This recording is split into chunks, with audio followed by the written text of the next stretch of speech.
Jadi mulai ngerasa kayak ada fakta terbaru nih soal meme coin gitu. Dan aku juga ada ketemu beberapa anak-anak gitu di satu event Zcasing pada waktu itu. Terus ketemu sama anak-anak yang masih muda-muda. Tapi uangnya banyak, ada yang sampai jutaan dolar dari main meme coin. Oke, halo Bellpods Mania. Hari ini kita ketemu lagi di beberapa episode yang sangat menarik. Yang kemarin-kemarin kita banyak juga ketemu dengan para exchange dan juga regulator. Kali ini kita akan membahas lebih detail lagi tentang masa lalu. Kita akan membahas tentang detail bagaimana Bitcoin berkembang, kemudian Ethereum berkembang, hingga layer 2, layer 1, bridging, hingga NFT, DeFi, dan segala sesuatunya perkembangan dari dunia blockchain itu sendiri. Hingga saat ini sudah dikenal dengan namanya Web3, ini tentunya punya sejarah.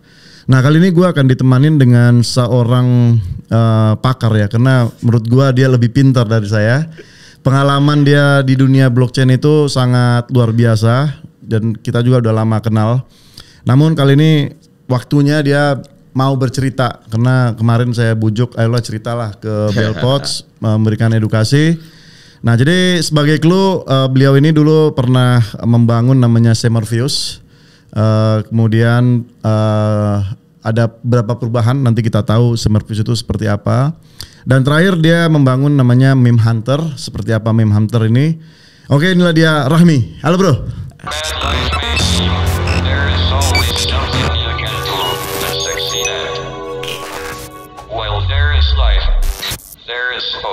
Rahmits. Ya, oke, Rahmits. Halo Rahmits. Sehat. Alhamdulillah sehat. Oke, umur lu berapa sih? Di bawah 30? Mau 26, Desember nanti 26. Oh nice, gila ya. Kita hampir beda, hampir 14 tahun bro. 14 Tapi tahun. kan masih muda tetap. Energinya yang penting. Oke, jadi gue sangat kagum ya dengan pengetahuanmu mengenai tentang bagaimana perkembangan dunia si blockchain saat ini. Oke. Terutama layer 1 dan layer 2 gitu ya. Nah jadi bro, ini bisa cerita sedikit kan lu, kenapa lu bisa terjun sih di dunia blockchain sampai lu paham nih tentang apa yang mungkin orang tahu aja belum tentu gitu loh. Gimana? Oke. Sejujurnya aku pertama kali dengar blockchain itu nggak pasti nggak lepas lah ya dari yang namanya Bitcoin kan. Dan aku kenal Bitcoin pertama kali itu tahun 2015. Waktu itu aku exchange di US. Dan justru di situ pertama kali lihat dan belajar soal Bitcoin. Aku masih ingat itu aku ngambil kelas ekonomi pada waktu itu. Dan cara belajarnya itu siswa itu ada disuruh untuk presentasi. Karena anaknya edgy kan biasanya cari apa nih, sesuatu yang nggak mungkin dibahas sama orang lain. Oh, I see. Oke, di 2015 akhirnya coba untuk mengulik sistem payment yang beda dan ketemulah artinya di Bitcoin. Pada waktu itu aku menyebutnya tuh decentralized payment. Tahun berapa itu? Presentasiku 2015 pada waktu itu di kelas 2015 ya? 2015 di kelas biasa di Amerika? Di Amerika, di Michigan. Decentralized payment. Itu menarik banget karena ngelihatnya now transaction can happen easily gitu kan. Kalau karena kebetulan kan dari Indonesia ya. Indonesia itu kan penetrasi bankable bank trans apa tuh orang yang masih banyak banget lah kita orang-orang yang bankable kan. Betul. Yang unbankable mereka transaksinya tuh susah gitu kan. Aku ngelihat ini sebenarnya bisa jadi solusi nih untuk third world country gitu kan.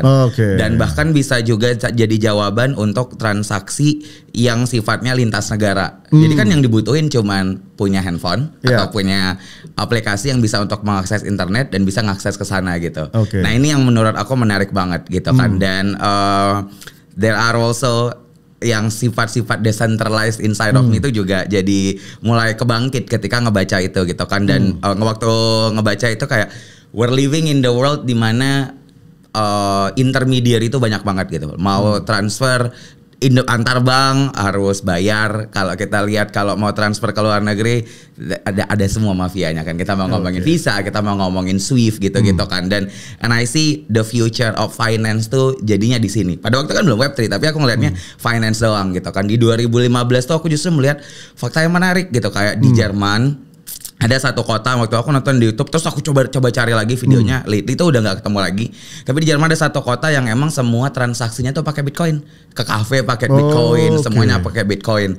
So in 2015 tuh Bitcoin justru banyak tuh yang dipakai langsung sebagai transaksi, sesuai dengan marwahnya kan, untuk dia menjadi alat transaksi. Gue dengar ya, kayak di Amerika sendiri ya, saya punya teman di Amerika, nggak tahu ini konfirmasi dari Lodi. Itu transfer antar bank aja. Ini misalkan sama bank itu bisa 3 hari loh. Misalkan dari San Francisco ke New York, East Coast to West Coast, itu benar nggak sih atau gimana ya? I don't know ya Om, karena sebetulnya kan aku nggak, waktu di sana kan nggak punya bank kan ya biasanya. Biasanya kan kalau waktu itu aku dapat uangnya kan dari US Department of State langsung, jadi ditransfer kan aku kan beasiswa US Department of State. Tapi nggak ada pernah ngirim duit ke orang lain? Nggak, aku nggak pernah ngirim duit orang lain. Tapi kalau dulu ngirim kayaknya nyokap pakai Western Union kan, karena aku nggak punya bank kan di sana kan. Jadi nah saya dengar itu misalkan antar bank aja itu bisa 3 hari bro, East Coast to West Coast. Mungkin makanya muncul si PayPal kan, PayPal sama Stripe. Nah itu yang menjembatanin supaya payment itu cepat. I see. Tapi kayaknya kalau di 2015 harusnya udah tetap waktunya udah nggak selama itu sih. Aku yakin ya Om Bel. Tapi intinya kenapa pada waktu itu kayak very interested on Bitcoin tuh towards that fact gitu kan, dan ngelihat bahwa kayak ini bisa nih jadi sesuatu, dan di Jerman udah ada penerapannya gitu kan. Tapi 2016 kan balik ke Indonesia, nggak terlalu dengerin itu kan. Tiba-tiba di 2017 bang, the first harga Bitcoin yang sampai segila itu gitu 69 ribu. 2017 kalau rupiahnya waktu itu aku ingat sekitar 250 juta rupiah kan justru kan. Bayangin di 2015 harganya masih $200. Aku beli pakai uang jajan kan. Ya kecil lah karena ya udah mereka saya mah gitu kan. Terus 2017 kalau tiba-tiba anjir harganya jadi naik setinggi itu gitu kan. Dan I think dari yang masuk 2015 tuh nggak nyangka, kayak bayangin aja $200 di 2015 and seeing 2017 harga sampai segitu tuh ya jual kan pastinya kan, jadinya karena nggak mungkin deh harga Bitcoin sampai karena segini kan gitu kan. Karena kan waktu itu juga kita nyangka bahwa Bitcoin is just like a game ini ya, game kayak semacam money game gitu doang gitu loh. Nggak ada fundamentalnya waktu itu kan ya. Justru aku coming dari sisi yang beda Om Bel. Justru aku ngelihat Bitcoin sebagai alat ekonomi dan gimana dia bisa jadi sesuatu yang naik terus value-nya tuh setelah 2017 justru. Karena di 2015 aku ngelihat ini alat transfer of money gitu kan. Jadi kayak functionnya itu emang untuk bertransaksi. Lu ada value apa dikasih Bitcoin.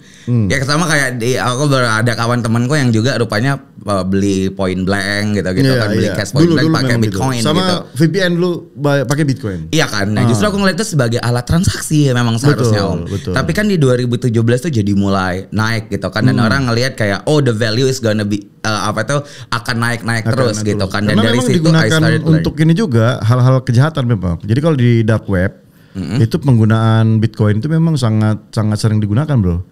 Makanya kan sebelum si Bitcoin itu ditemukan, artinya dimunculkan, sebenarnya udah banyak digital money sih, kayak itu tadi Bcash gitu ya. Nah itu udah ditemukan juga. Nah cuman persoalannya ada yang membedakan sama si Bitcoin nih, bagaimana si Satoshi Nakamoto itu mengembangkan lagi, ya kan, sampai dia mau nyatakan cash to cash digital payment system, ya kan. Nah jadi kalau menurut lu sendiri bro, si Bitcoin ini naik itu kenapa? Ini selalu pertanyaan yang aku selalu berhasil ngajak orang untuk beli Bitcoin biasanya. Karena it's simple gitu kan. In a world where economic hukum ekonomi yang paling mendasar itu supply demand rules. Supply demand rules. Supply Bitcoin itu 21 juta. Sekarang yang baru kemin sekitar 19 juta kan. 19 juta something, dan ada 1,2 juta yang nggak akan gerak. Beberapa kali, setiap kali orang transaksi, kadang-kadang sisa transaksinya kelupaan aja di wallet mana, orang lupa walletnya, nggak ingat lagi seed phrase-nya dan segala macam. Kalau dari data yang aku baca sekitar 4,5 juta Bitcoin itu kayak hilang aja sebenarnya dari peredaran. Jadi sebenarnya yang ada di market sendiri itu nggak sebanyak itu, karena orang pun jualan kan. Now with that limited of supply dan demand yang akan selalu bertambah, itu kenapa harganya akan naik. Nah, sekarang kan udah 20 juta ya hampir ya, atau 19 juta ya yang sudah di mining. 19 jutaan. 19 juta kan. 19 jutaan. Nah, yang dorman ada 10 juta dorman. Setahu aku 4,5 tuh yang hilang ya. Tapi kalau yang dorman mungkin ya dipegang sama big corporation nggak akan jual juga gitu kan. Oke, Grayscale, MicroStrategy. Ya, you name it lah. Dari mereka semua itu gitu kan. Jadi aku ngelihatnya secara rumus ekonomi aja gitu kan. Demand-nya sekarang kalau supply-nya tetap kan berarti aku harus argue demand-nya nambah gitu kan. Nah, demand-nya nambah kenapa ya? Karena kayak podcast ini, aku yang selalu ngomong ini, Bang Bel gitu kan. Semua orang-orang yang sekarang pegang Bitcoin are the ambassadors of Bitcoin gitu kan. Dari sisi kenapa sebetulnya ini tuh jadi sesuatu yang bagus gitu kan. Dan kalau kita belajar kurva ekonomi, ini garis tren. Tapi di sela-sela garis trennya itu pasti kayak akan naik, turun, turun. Tapi kalau kita lihat time frame-nya dipanjangin, harga Bitcoin tuh ya udah naik segila itu gitu kan. So that's first dari satu sisi kita ngomongin dari sisi supply dan demand. Now, kenapa supply dan demand itu jadi penting? Jadi naik turun. Naik turun kan sebenarnya it's a chart, tapi chart itu sebenarnya gambaran of psychology of a human being kan. Their fear and their greed. One thing that never change from a human from time to time is their psychology kan Bang Bel. Itu kan sebenarnya gambaran psikologi aja. Jadi Bang mungkin ngelihat kayak grafik ini mirip kayak tahun 2021, itu mirip 2024, 2000 apa tuh ya 4 tahunan lah gitu kan. Nah, ya karena emang lain human. Lu pernah belajar gak mengenai stock to flow? Oke. Pernah belajar? Apa itu coba dijelaskan? Iya, jadi yang lu bilang tadi kan supply and demand. Itu mungkin ya biasa. Artinya dalam ekonomi supply dan demand itu bisa mengakibatkan suatu harga barang naik, ya kan? Tapi memang nilai dari supply and demand ini biasanya bisa cover, jadi bisa kembali lagi. Karena ketika kebutuhan atau bahannya itu ditemukan lagi atau ada, sehingga balik lagi ke harga demikian. Tapi kalau menurutku si Bitcoin itu lebih dari situ bro. Ada namanya kalau cari di Twitter namanya trillions, the trillions. Nah dia menjelaskan bagaimana sebenarnya Bitcoin itu sama kayak emas sifatnya. Nah sifatnya itu ada yang disebut dengan stock to flow. Nah stock to flow ini mirip sama emas. Jadi kalau gue tanya sama lo, kira-kira emas itu kenapa sih bisa menjadi suatu barang yang berharga, logam mulia? It's the trust of the people, karena orang percaya dia harganya akan tetap naik gitu kan. Jadi kalau orang biasa kan pertanyaan aku sama Om gitu kayak apa sih sebenarnya yang jadi backup lah ya dari emas gitu. Apa sih yang jadi backup dari Bitcoin? Kalau saham kan ada perusahaannya. For me the gold sama Bitcoin itu sama. Trust yang nge-backupnya. Human trust aja. Karena kan kalau kita pikir-pikir ya, kalau apa sih gunanya emas gitu ya? Paling apa? Sebagai perhiasan kan? Artinya sebagai memamerkan bahwa gua nih orang kaya loh kan gitu aja. Nggak bisa dimakan. Iya kan? Betul. Nggak bisa dijadikan sebagai senjata, nggak bisa. Tapi orang trust gitu ya. Dan trust itu yang lu bilang bahwa itu yang membuat dia mahal. Iya, trust yang bahwa dia yakin harganya kan akan tetap naik kan, dan terbukti kan. Jadi orang ya gak jual emas kalau sebenarnya dia gak butuh-butuh amat gitu kan. Karena secara historik data emas tuh naik terus gitu kan. Sama kayak aku kan ngeliat kalau lihat dari 2015 harga Bitcoin naik terus lah. Naik terus. Untuk apa dijual kan? Jadi jawabannya kan seperti itu, the trust. Aku lanjut dikit Bang Bel. Tadi kan sebenarnya kita ngomongin soal it's a supply and demand. Yang Bang Bel tadi sebutkan itu bahasannya tentang trust yang nanti akan ngelahirin demand gitu kan. Nah, jadi kan demandnya naik terus nih kan. Tadi aku ngomong soal cyclical tadi gitu kan, yang sebenarnya gambaran dari human psychology that never change gitu kan. That's why semuanya itu selalu sama. Karena yang digambarin itu bukan tebak-tebakan, tapi yang digambarin itu sebenarnya psikologi dari manusia ketika ngelihat sesuatu, their greeds gitu kan. Now, ini paling penting lagi kenapa aku bilang it's nice to buy Bitcoin, karena now when we're talking about human psychology, psychology of human itu didapetin dari informasi yang mereka dapetin, gimana they react upon things kan. Nah, ketika kita ngomongin informasi dan narasi, sekarang itu narasi dan informasi kan dari apa yang mereka dengar dan dikontrol sama media gitu kan. Nah, when we're talking about the media, when we're talking about gimana sebenarnya narasi yang kita terima gitu kan, orang-orang yang punya media dan mengkontrol media di dunia ini let's say BlackRock, you name it. Mereka kan juga orang-orang yang punya media dan yang bisa memainkan narasi kan. Betul. Sebenarnya mereka juga tahu kapan harus akan di-pump, kapan harus di-dump. Mereka adalah orang-orang yang juga bisa mempengaruhi. Kayak kemarin waktu dolar turun 50 poin, apa tuh suku bunga turun 50 poin, itu kan ada paper dari BlackRock kan yang isinya 9 lembar yang dikasih tahu kenapa Bitcoin itu is a good asset dalam masa-masa resesi gitu lah.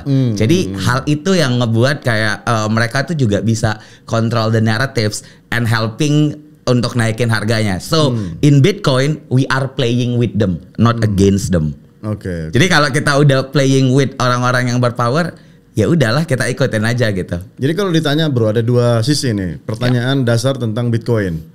Yang pertama adalah fundamental Bitcoin itu sendiri. Ya, itu lu jawab apa, ya kan? Yang kedua itu tadi fungsi Bitcoin itu seperti apa aja sih gitu loh sampai dia semahal itu gitu loh. Sure. Kira-kira lu bisa jawab di bagian mana? Saya kayak yang aku bilang before 2017 ya, those first boom, aku personally ngelihatnya Bitcoin itu sebagai alat transaksi.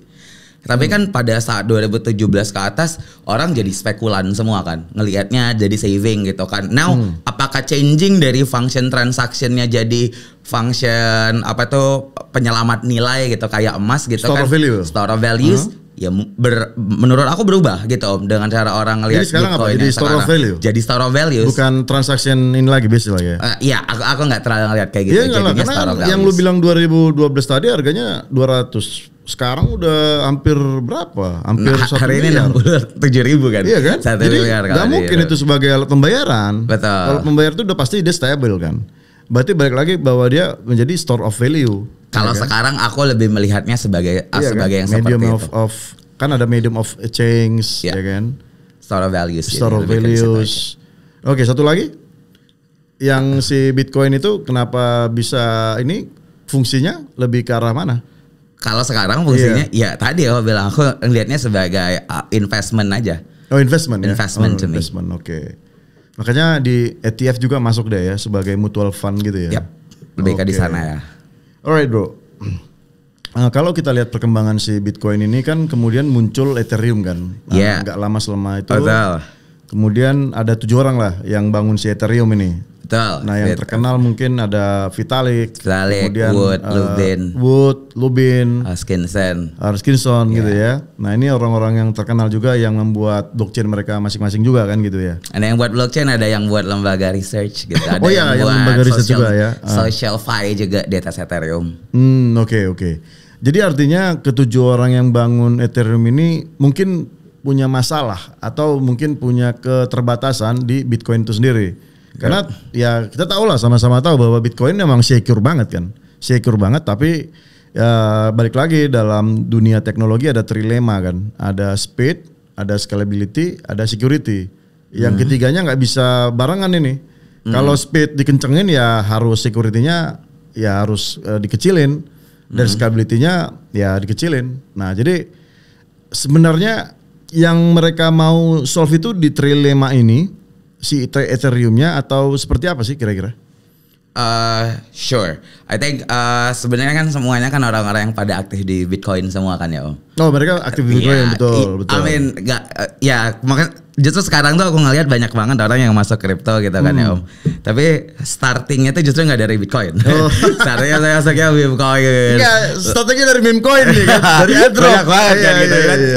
Nanti aku cerita. Padahal kita masuknya dari Bitcoin. Kenapa aku juga build bisnisnya di situ kan. Bukan berarti salah loh. Nggak berarti salah gitu. Tapi biasanya tuh ada benefit sendiri ketika kita learning about sejarahnya gitu. Kan orang-orang itu sebenarnya kan orang-orang yang aktif di Bitcoin. Aku dari yang aku baca Vitalik kan juga sebenarnya orang yang aktif ngembangin multi signature wallet di Bitcoin kan gitu kan untuk making sure jadi aman gitu kan. Jadi semuanya emang developer yang actively di sana.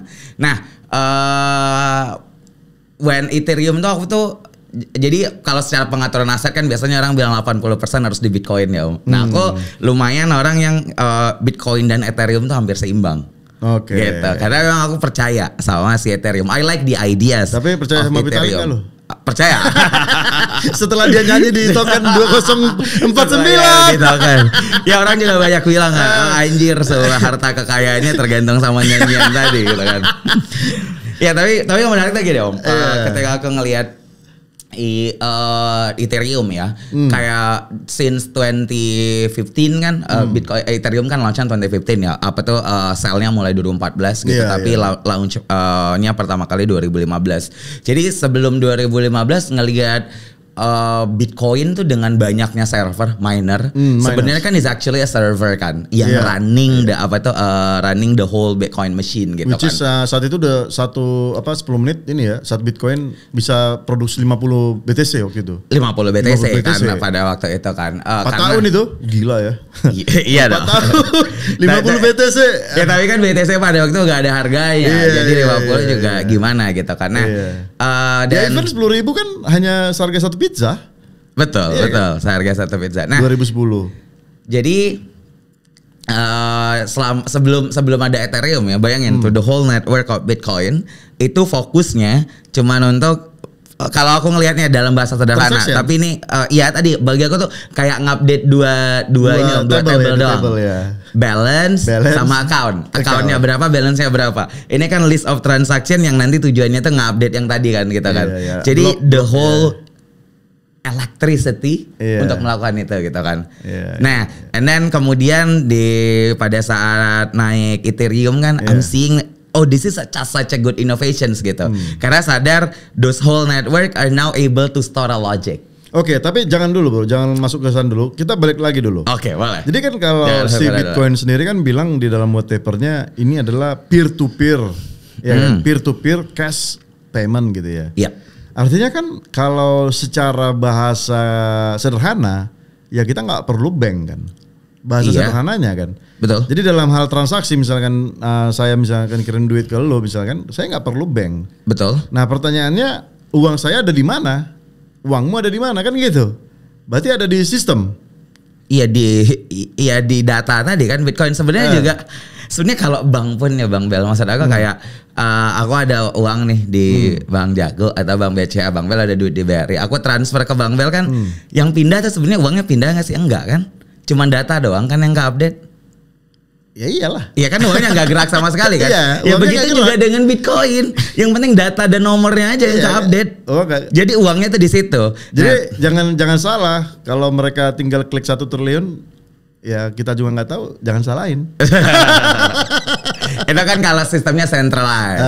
Tapi kan pada Bitcoin kan decentralized. Bang Bel nggak bisa forward transaksi palsu kayak gitu kan.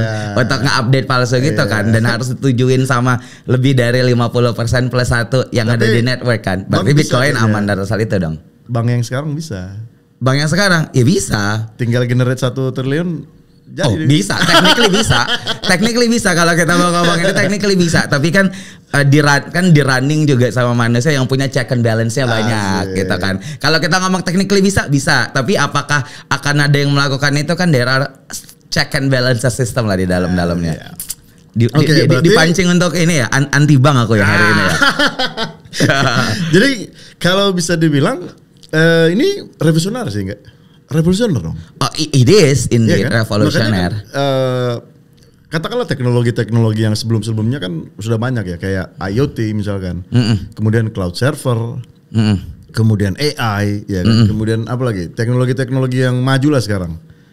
Itu nggak nggak semerbak Bitcoin ini.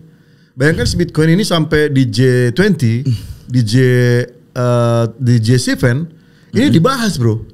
Bagaimana pengaturan si kripto ini? Artinya kan ini menjadi suatu ancaman dong dari beberapa negara termasuk bank. Menurut lu gimana? Ya 1.000.000% betul lah. Karena emang modelnya gini, kalau kita baca sebenarnya untuk dia jadi mata uang yang betul kan targetnya kan tadi yang Mbak bilang kan peer to peer payment kan. Jadi artinya kan satu kan, ini harus diterima sama semua orang jadi sesuatu yang jadi mata uang baru lah, mata uang global gitu kan. Kalau sampai sekarang nih kita masih mikirin tuker fiat dulu ke Bitcoin, terus jual lagi, terus Bitcoin yang kita terima jadi fiat lagi, ya emang dia belum mencapai tujuannya Bang Bel. Dia belum mencapai tujuannya sampai ke situ. Saat Bitcoinnya dipakai jadi transaksi dan orang nggak mikirin lagi soal rupiah. Iya, nggak mikir rupiah. Iya, bayar semua apa pakai Bitcoin dan segala macam kan itu. Iya. Itu their goals kan. Pertanyaannya apakah akan tercapai? Ya itu pertanyaan apa tuh itu fakta yang harus kita lihat. Apa? You believe in that or not? Apakah Bitcoin akan jadi? No. One Bitcoin is one Bitcoin. One Satoshi is one Satoshi. Yes. Iya, one Bitcoin is one Bitcoin lah. I believe in it. Iya. Yes. Jadi tapi kan yang tadi aku bilang kita nggak bisa ngelepasin diri kita dari dunia yang kita tinggalkan di mana sebenarnya transisi. Betul, di mana sebetulnya kan kayak masih makan kan selama seandainya makan di warkop masih pakai bayarnya rupiah gitu kan. Tapi seandainya ini bisa terjadi, bisa saja Bitcoin itu menjadi alat pembayaran ya. Kayak di El Salvador udah digunakan gitu loh. Iya. Dan mereka tidak compare terhadap mata uang mereka dolar atau enggak. Jadi mereka makan ya Bitcoin. Misalkan nih gue makan nasi 10 Satoshi. Ya 10 Satoshi. Ya. Gitu bro. Jadi tidak ada 10 Satoshi sama dengan berapa dolar ya? Nothing like that. Gitu loh. Exactly, itu kan yang sebenarnya yang pengen dibayangkan kan. Tapi apakah kita akan sampai ke tahapan itu? I doubt it. Gitu. I doubt. Kenapa I doubt? Karena gini, kalau kita ngomongin sistem finansial yang sekarang ya, dulu kan sebenarnya sama Bang Bel. Dolar itu kan sebenarnya tied to gold kan. Jadi nggak bisa produksi dolar sebanyak-banyaknya kalau sana nggak ada goldnya. Dulu. Iya kan. Sebelum Bretton Woods system kan. 1971 kan udah nggak ada lagi. Betul. Setelah itu kan kemudian dibuat sistem mengambang kan, di mana apa itu kayak floating rate gitu-gitu kan. Sehingga pada saat floating rate keuangan negara nggak lagi tied di situ, jadi dolarnya bisa dicetak lebih banyak daripada supply yang ada kan gitu kan. Betul. Karena memang pada keputusannya kan sebenarnya ini juga Bang Bel, kayak kenapa butuh cetak oil lebih banyak mungkin untuk ngebuat ekonomi lebih kerja gitu kan dengan apa tuh the more money yang actually being printed, the more money yang government bisa punya. Sorry, tapi lu belum paham itu kenapa mereka harus printed money? Gimana? Ada ininya bro, kalkulasinya kenapa mereka harus printed money. I know. Dan sebenarnya kan juga gini, ketika kita ngomongin traditional finance, inflation itu kan is a must, Mas Bel. Ya, kenapa inflasi? Inflasi itu is a must. 2-3% itu inflasi yang memang harus ada di dalam ekonomi. I know, karena kalau seandainya kita nggak ada inflasi nih, keputusan kita untuk membeli suatu barang itu jadi akan kita tunda terus. Misalnya gini nih, kalau aku tahu nih, aku harus beli hari ini. Kalau enggak atau beli lebih di masa depan lagi, harganya akan naik karena value uangku kan turun. And that's inflation kan. Nah, ini yang kemudian memacu roda ekonomi untuk bekerja. Oleh karena itu, little inflation is needed untuk gimana roda ekonomi tadi bekerja lebih cepat. Kalau seandainya Bang Bel, uang kita itu deflasi, artinya naik nih ya. Bang Bel mau beli TV hari ini terus ngomong kayak, nanti aja lah. Nanti harga TV-nya turun besok. Lusa setahun lagi juga turun, nanti aja lah setahun lagi lah gitu-gitu. Orangnya deflation gitu kan, nggak ada nggak ada perputaran uang, jadi ekonomi nggak jalan gitu kan. Oke. Tapi bro dari sisi lain sebenarnya ini mungkin bro nggak tahu ya. Jadi gini bro, ada istilahnya multiplier money. Yep. Lu pernah dengar gak itu? Reserve kan? Bukan, multiplier money. Ratio. Oke. Jadi gini, yang cetak duit sekarang itu kan bank sentral kan? Yep. Walaupun itu nggak tahu nih pemerintah cetak duit berapa nggak tahu juga bro. Yep. Oke. Nah bank sentral ini kan katakanlah cetak 1 triliun.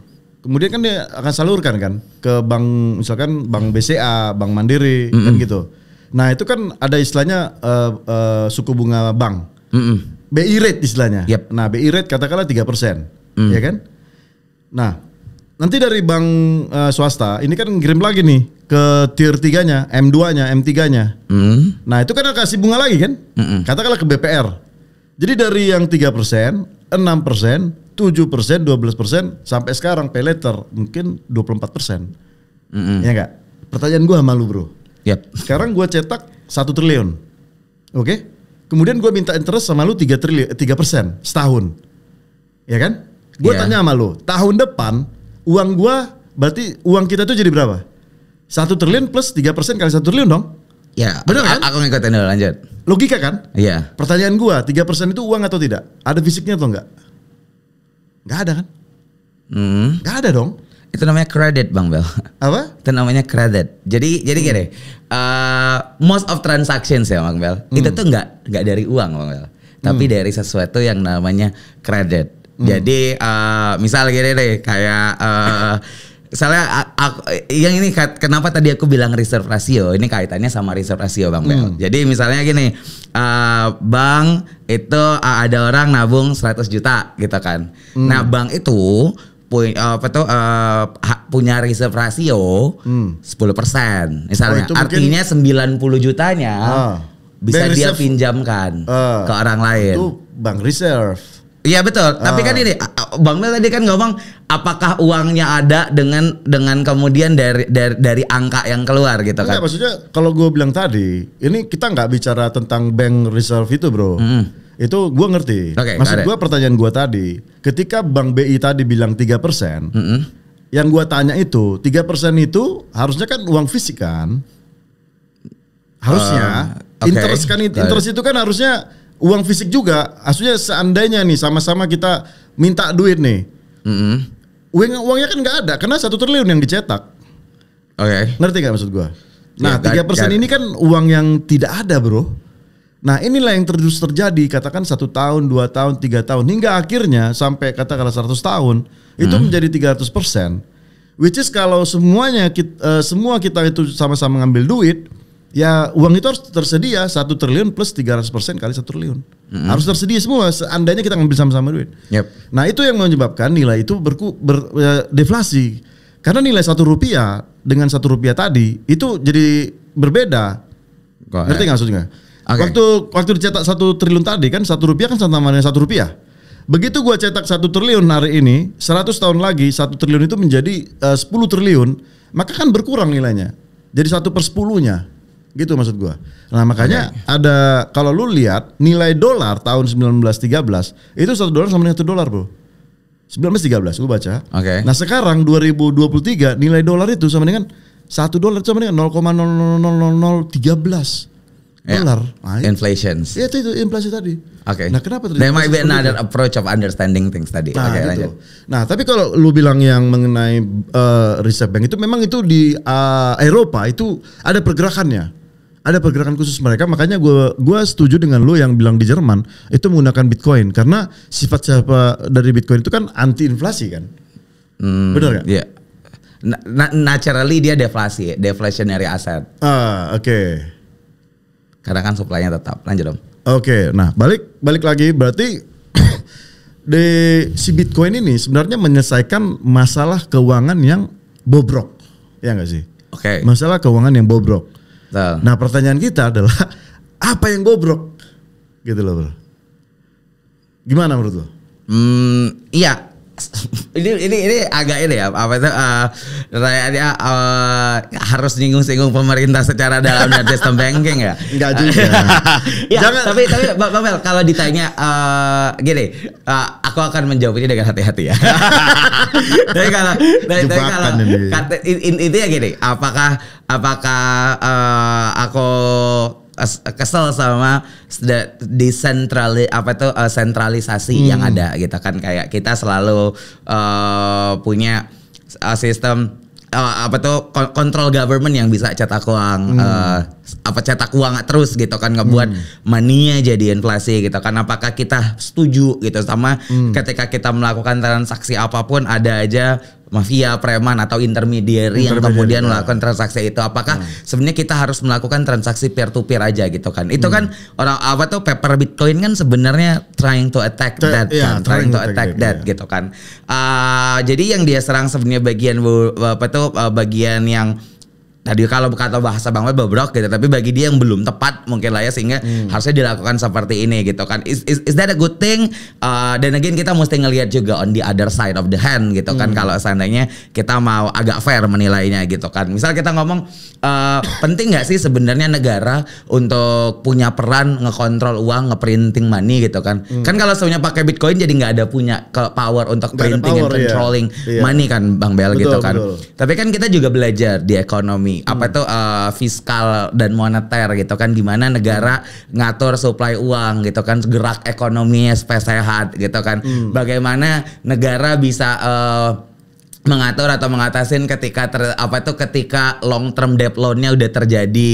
Gimana negara mengatur short term debt loan biar ada pertumbuhan, tapi pertumbuhan tetap ada dan bagus, kan itu juga merupakan dampak positif dari negara yang sebenarnya bisa untuk mengatur fiskal dan moneter yang kita punya gitu kan. Nah, jadi itu tadi. Nah, pertanyaannya ya balik lagi dengan makroekonomi yang sudah terbangun sekarang. Apakah ini bisa hancur dengan kehadiran si Ethereum ataupun si Bitcoin gitu loh bro? Kalau nanya bisa hancur atau enggak, yang mana yang lebih kuat kan gitu Bang Bel. Ya kan? Kalau kita ngomongin mana yang lebih kuat gitu kan. Nah oleh karena itu tadi aku jawab sebelum Bang nanya tadi, apakah nanti ujungnya akan seperti itu? I doubt it gitu kan. Karena gini bro, karena banyak yang gua bawa juga ke podcast itu, ya orang-orang pintar semua, orang teknologi, orang matematik, orang fisika, orang finance. Mereka sama bro dengan konsep lu bilang bahwa sistem keuangan kita yang sekarang itu sangat bobrok gitu loh. Kenapa? Ya kita lihat semua negara-negara berutang, punya utang sekarang negara-negara kan. Masalah kemana kita mengutang kan kita udah tahu, walaupun kita nggak sebutkan di sini kan gitu. Artinya kan itu yang kebobrokan itu gitu loh. Nah itu yang mau di solve. Nah tapi kalau bicara tentang makroekonomi yang udah dibangun sekarang, apakah itu bisa runtuh gitu loh? Apakah bisa hancur sedemikian rupa sehingga suatu saat kita akan menggunakan Bitcoin ataupun Ethereum? Iya. Jadi sebenarnya kan kalau nanti ya kita kebayang-bayang nggak Bang Bel? Misalnya berandai-andai emang semuanya seandainya pakai Bitcoin gitu kan. Semua orang pakai Bitcoin. Satu hal yang naturally happen di crypto kan adalah reserve satu Bitcoin dan satu Bitcoin. Gak akan mungkin bisa kayak di exchange kan semuanya nggak ada atau kan uang yang ada di mereka kemudian dipakai untuk lain kecuali FTX kemarin gitu kan. Di mana ada sih beberapa. Iya, tahu lah kita.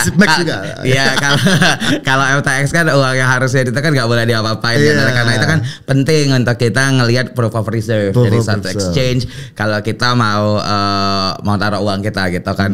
Tapi kan dampaknya nanti kalau seandainya ke depannya kayak gitu kan asumsinya semua orang baik dan semuanya melakukan proof of reserve kan Bang Bel. Jadi uang yang dipunya ya itu 21 juta Bitcoin atau sekitar 16 atau ya berapapun Bitcoin yang ada, sekitar 17 juta sisanya karena sisanya kan udah nggak ada 17 juta. Itu nggak ada multiplier efeknya kan. Is that good juga for economy? I don't think I can speak of that now karena aku bukan ahli ekonomi juga gitu kan. Kalau kita berandai-andai pentingnya uang yang ada tadi kan kayak aku bilang ada reserve ratio yang jadi multiplier of money kan jadi pengembang dari gimana ekonomi bisa bekerja kan. Roda ekonomi kan bekerja dari berapa banyak perputaran yang ada kan. Kalau dia cuma segitu aja, nah gimana proses berputarnya ekonomi tersebut gitu kan. Nah itu yang menurut aku Bang Bel pasti panjang perjalanan untuk kesananya. Tapi as in per now kita lihat aja ikutin perkembangannya gitu dari kalau kita kan udah sama-sama udah paham ya. Bahkan kita juga belum tahu Bang Bel what happen nanti setelah 2145 ketika Bitcoin setelah selesai Bitcoin gitu kan. We don't know about that. Tapi one thing yang aku tahu sampai nanti aku tapi kalau tuh kata stock to flow tadi nilai satu Bitcoin itu 1 juta bro di 2114. 145 abisnya ya terus iya. Kata ini ya berdasarkan matematiknya dia itu tepat semua. Artinya semua uang yang ada di dunia ini bro diserap semua. Sekarang kan udah berapa 1,5 triliun ya, triliun dolar ya market cap-nya kan. Market cap Bitcoin iya around 1,3 1,4. Dan itu total nilai 1,5 triliun tuh kayak berada di urutan ke-12 bro dari total duit setiap negara. Misalnya Indonesia sekarang punya cadangan sekitar 2 triliun dolar. Nah, itu dia udah urutan 12. Betul. Iya kan? Jadi ada yang bilang bisa jadi bahwa ini akan menjadi satu mata uang baru dunia. Well, jadi I like to see that. Kalau suatu saat itu terjadi, ya kita nggak perlu exchange kan? Ya nggak perlu untuk nukarin fiat. Iya kan nggak perlu kan? Iya, I like to see that tapi I doubt it happen. Ya, I doubt it kita belum tentu hidup juga.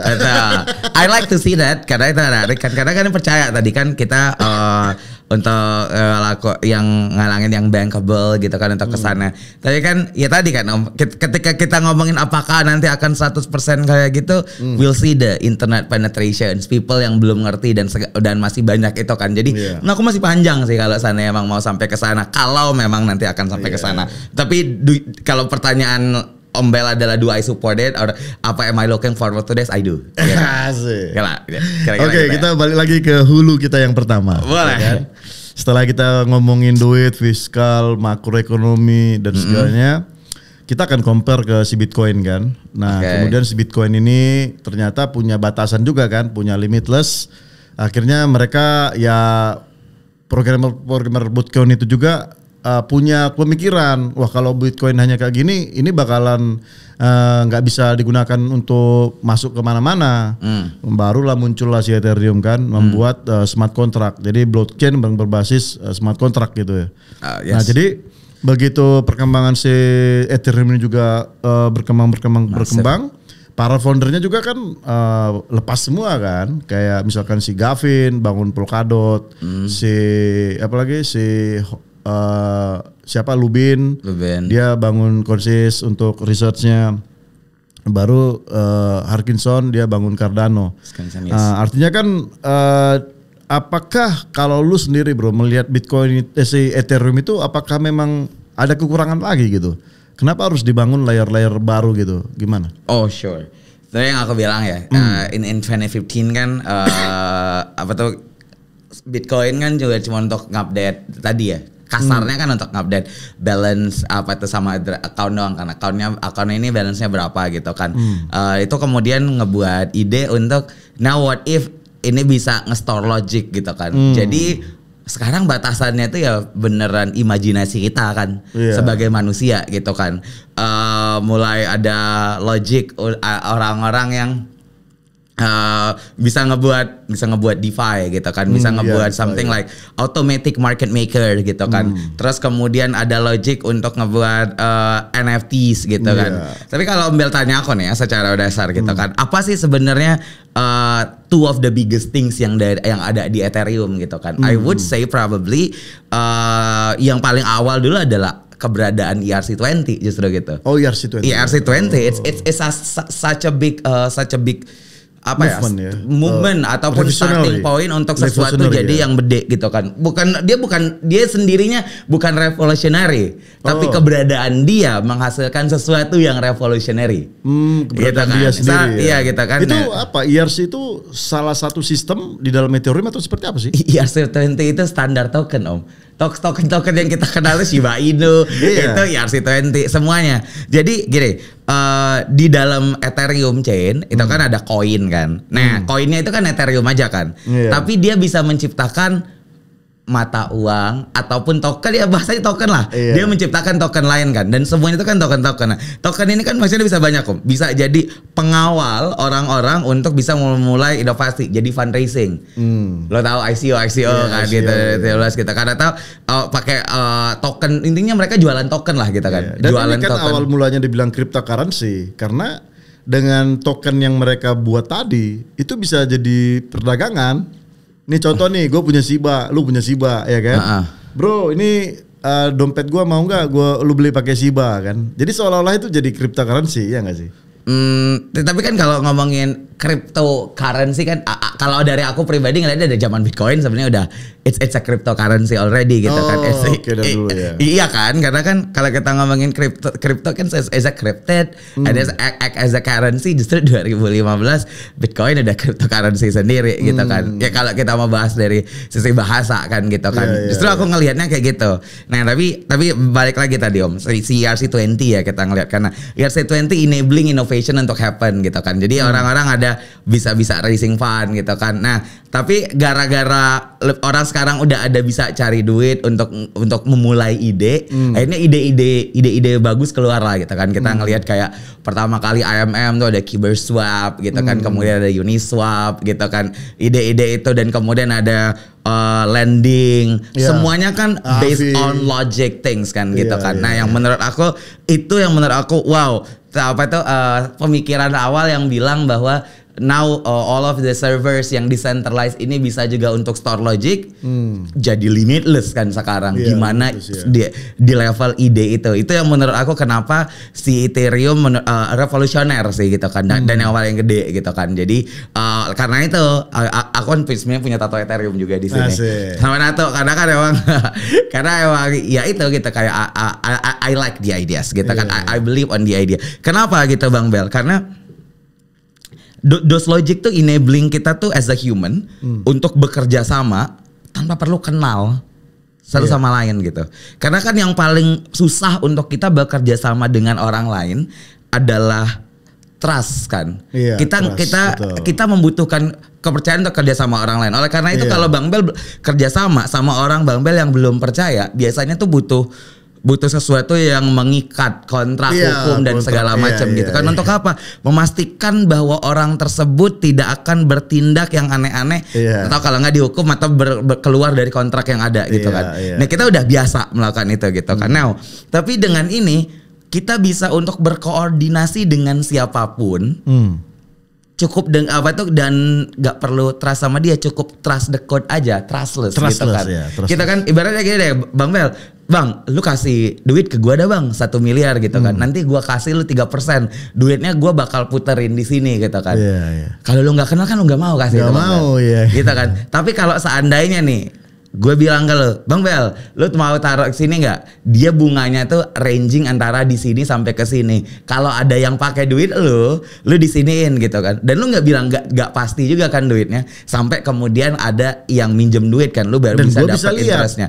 Dan lu bisa lihat dan lu bisa pahamin bahwa the contract itu nggak akan bohong ya, orang bukan manusia ngapain gitu kan, it's a robot gitu kan. Nah it's enabling those trustless transaction, those trustless interactions, itu yang menurutku jadi penting. And in the future itu jadi sesuatu yang sangat penting banget. Dan aku kalau ngomong sama developer atau I'm not a developer myself, tapi I can read code, bisa understand gitu kan. At least ya kedepannya itu jadi sesuatu skill yang penting banget gitu untuk kita bisa tahu dan biar kita nggak bisa dibohongin terhadap what are we interacting to.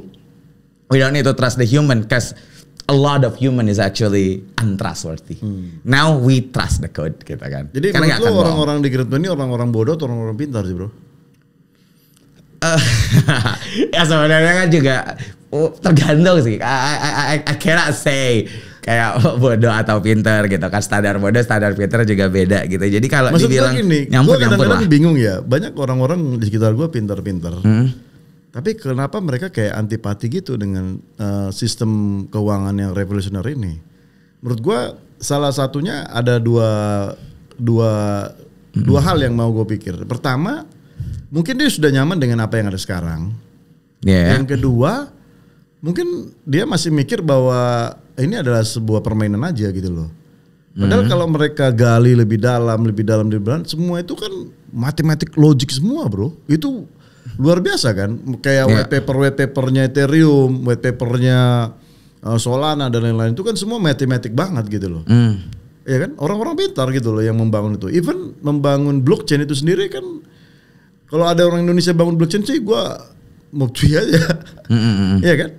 Itu para profesor, para orang malahi matematika yang membangun itu semua gitu. Tapi kenapa, pertanyaan gue, kenapa banyak orang-orang, jangankan di luarin ya, di sekitar gue aja, karena kan gue orang elektro ya, orang ya teknik lah ya. Masih banyak yang belum percaya bagaimana itu bekerja bro. Nah, jadi kira-kira ini gimana nih? Apakah keterbatasan mereka menyerap ilmu itu atau mungkin kita salah kaprah bahwa selama ini kita mengenalkan kripto itu hanya sebagai trading aja gitu menurut gue. There will always be many parts of thing ya Om gitu kalau menurutku gitu kan. Untuk kita yang percaya kripto sampai bisa harus keras menggantikan sistem financial global yang kemudian apa itu bobrok gitu kan, ada yang keras, ada yang sampai di level itu gitu kan, ada yang kayak sistem financial itu ini gitu kan, ini ada it's a matter of financial things gitu kan, tapi kayaknya susah untuk lawannya, kan ada yang kayak gitu kan. Tapi ada juga orang yang yaudah gue percaya emang itu ini, dan kalau seandainya dia bisa sampai menggantikan sistem financial global yang itu, ya gue setuju, gue support aja lah, tapi gue nggak mau terlalu keras gitu kan. Tapi kan ada juga yang kayak gue tahu nih ini bagus nih, secara supply bakalan meningkat harganya nih, mboknya ya udah aku simpanin aja lah uang ini gitu, ternyata juga akan naik, dan kalau seandainya dia gerak ke sana bagus, ya aku juga dukung gitu, karena kan ada different apa tuh pembagian orang-orang itu, apa tuh secara garis pun kan beda-beda tuh Om, standing apa tuh ada yang di ujung sana, ada yang sampai di sini, ada sampai di sana gitu kan. Dan kalau ditanya apakah sebenarnya mereka udah diedukasi kan Bang Bel gitu, Bang Bel bilang kayak kok mereka nggak mau gitu, apakah sebenarnya kita yang goblok atau mereka yang goblok kan, itu kan pertanyaan Bang Bel gitu kan. Tapi kan kalau kayak gitu ya ya mungkin cuman belum cukup informasinya aja gitu, atau mungkin memahaminya salah gitu kan, dan kan nggak semua orang bisa menjelaskan hal ini tuh dengan hal yang betul juga Bang Bel. Gimana cara menjelaskan? Kan tadi Bang Bel bilang teknologinya susah gitu kan, kayak tesisnya berat gitu kan. Gak semua orang bisa menjelaskan dengan semua orang tentang ide yang tepat. Itu satu. Kemudian kedua, walaupun dia udah menjelaskan dengan ide yang tepat, bisa aja mungkin gayanya songong jadi malesin gitu kan. Atau orang yang ngejelasin atau gimana gitu kan. Atau bisa juga karena sesuatu dan lain hal cara nangkepnya salah atau apapun gitu kan, jadi belum bisa gitu kan. So kalau memang tujuan kita adalah pengen ngebuat blockchain jadi lebih banyak lagi, it's our job justru untuk nge-educate itu kan, karena the more people get into Bitcoin, the more people get into Ethereum, nilainya akan semakin gede kan, and it's better for us juga kan gitu kan, yang nge-hold. Iya bro, karena kan gue sendiri kan ya bangun podcast ini juga pengen ngasih tahu sih ke masyarakat ya. Ya terutama sih masyarakat kelas menengah ke atas lah gitu ya. Bagaimana sebenarnya mereka paham sih sebenarnya sistem keuangan itu seperti apa sekarang. Terus kenapa kita bangun kayak Bitcoin dan teman-teman semua itu sebenarnya buat apa gitu kan. Karena aku udah bilang bahwa di dunia teknologi yang diacak adut itu hanya cryptocurrency. Yang digoyang-goyang itu hanya cryptocurrency. Artinya apa? Ketika itu digoyang berarti kan ada kepentingan besar yang dilawan gitu loh. Tapi ya banyak orang nggak mau belajar, banyak orang yang nggak mau mengerti juga gitu. Tapi kemungkinan gara-gara sistem itu tadi, sistem pembelajaran dan pengajarannya mungkin belum terlalu tepat kali ya. Iya ya? Bisa jadi, atau mungkin ya orang-orang kalau orang-orang yang di sana kan masih terlalu takut gitu kan Om. Ada banyak juga media-media yang mikirnya masih kayak misalnya cryptocurrency dianggap sebagai scam dan lain-lain kan, itu juga banyak gitu kan. Jadi ngomongin soal persepsi gitu kan, atau memang sebetulnya emang belum mau dipush aja sih Om sama yang ngekontrol media, biarin aja pelan-pelan aja naiknya gitu kan. Kalau nanti semuanya masuk kan harga langsung tinggi. Jadi bisa aja kan juga yang kayak gitu. Iya. Jadi Oke, Bro Rami, terakhir ini kan gue dengar lu ngerjain project ini ya, Meme Hunter namanya ya? Iya, betul. Oke, ini bisa jelasin sedikit nggak tentang project lu ini? Oke. Jadi ya seperti yang Bang Bel lihat ya, aku dari Bitcoin ngelihat Ethereum, biasanya kalau ngelihat sesuatu tuh fundamental levels lah gitu kan. Jadi biasanya ngelihat banyak hal, emang basis teknologinya apa, mau ngapain gitu-gitu kan. Bahkan aku juga ketika kita ngomongin layer 1 nih misalnya kita kan kayak other than Ethereum aja sebenarnya dulu tuh males banget ngeliatnya gitu kan. Karena ujungnya kayak sama aja lah gitu kan. Ngeliatnya begitu gitu kan. Jadi waktu hype di 2021 kan banyak banget ya layer 1 yang naik ya, Cardano, Tezos, Solana gitu-gitu kan. Ujung-ujungnya kan hilang pelan-pelan kan gitu kan. Iya. Kalau kita lihat juga di 2015 dulu kan Litecoin, kalau lo tahu kan. Oh ada Litecoin. Ya kemana kabarnya sekarang ya? Gak tahu. Oh ya kita itu kan Bitcoin fork kan. Iya, kalau aku ngelihatnya kan juga kemungkinan tuh gitu kan. Jadi tadi aku bilang inovasi terbesar pertama yang aku lihat Bitcoin, dan inovasi terbesar kedua Ethereum gitu kan. Aku belum ngelihat sebenarnya apa sih inovasi terbesar lainnya. Ini busur terakhir. What's coming? Meme coin bro. Well, aku bahkan gak ada ke sana gitu kan. Jadi aku orang yang sangat percaya sebetulnya nomor 1 itu akan selalu Bitcoin, nomor 2 itu will always be Ethereum. Tapi lu bangun meme hunter. Ya kan di atas Ethereum chain. Betul dong, betul di atas Ethereum chain kan. Jadi itu yang aku lihat tuh kayak gitu. Apa tuh Singers fundamental gitu kan. Jadi ngelihat chain lain tuh juga nggak sesemangat itu sebenarnya. Belajar, baca tapi nggak sesemangat itu. Termasuk tapi ada yang menarik fenomena kayak Solana yang sempat $20. Udah percaya tapi sekarang harganya udah naik lagi kan. Kemarin $200 dulu. Apa? Dulu sempat $200. Iya kan? Maksudnya sampai 10 kali lipat lagi kan. Dari $0,001 itu. Iya, soalnya aku dari 2021-nya, 2021 itu sempat turun, 2022, 2023 $20, terus naik lagi kan sampai jadi $200 kan. Nah, itu menurut aku menarik tuh, ada fakta yang menarik kenapa nih chain nih Solana tuh hidup lagi gitu kan. Rupanya mereka yang banyak airdrops gitu kan, memainkan ekonomi gaya gambling dengan meme coin mode gitu kan. Itu kan jadi hidup banget kan chainnya kan. Jadi mulai ngerasa kayak ada fakta terbaru nih soal meme coin gitu. Dan aku juga ada ketemu beberapa anak-anak gitu di satu event ZK pada waktu itu. Ketemu sama anak-anak yang masih muda-muda. Tapi uangnya banyak, ada yang sampai jutaan dolar dari main meme coin. Saya ngerasakan gitu kayak wow. Belajar hal yang dalam-dalam kayak gini dan segala macam juga belum ini ya. Saya kayak tapi ada orang yang belajar saya memainkan meme coin dengan itu dari potential of money lah gitu kan. Dulu kan aku mikirnya it's a winner takes all game. Jadi kalau Ethereum udah menang ya udah Ethereum menang gitu kan. Tapi rupanya ada anak-anak airdropper yang nungguin chain baru rilis, aktif di sana, TVL di sana, dapat duitnya kemudian lari gitu kan. Aku ngeliat itu nggak sustain, males gitu kan saya. Tapi rupanya dari semani di sana gitu kan. Jadi kayak aku melihatnya sebagai suatu peristiwa sendiri yang hadir. Jadi kemudian ya udah aku pelajarin. Udah abis dari sana aku main meme coin om. Aku beli beli Solana dan kemudian main meme coin pertama kali. Modalnya awalnya 4 Solana. Dan alhamdulillah jadi 0. Kalau udah jadi 0 karena habis dari situ belajar gitu kan. Dan waktu karena lu beli berharap naik, rupanya rug-pull. Banyak rug-pull semua gitu kan yang aku beli gitu kan. Jadi sekarang ini buat meme hunter buat apa? Buat ngerug-pull lagi atau gimana nih? Enggak, justru karena berangkat dari sana ya. Karena aku ngelihat kayak rug-pull, jadi kayak misal di Pamfan banyak orang yang beli token kemudian langsung didam sama developernya, nggak sampai sejam. Mungkin 99% tuh token yang dirilis di Pamfan tuh a lot of rug pull yang terjadi gitu kan.